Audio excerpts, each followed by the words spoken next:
But whoa, whoa, whoa, Delilah, what was that sneaky hand doing under the table?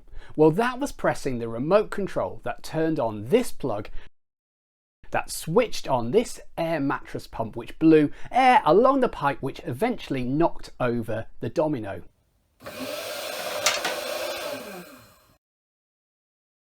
But whoa, whoa, whoa, sweet child of mine, surely using air currents to knock over dominoes is an obvious solution. Of course it is.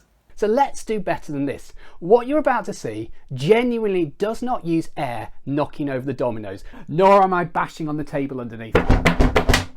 The dominoes are solid, the table is solid, and the mystery is what is causing these dominoes to knock over.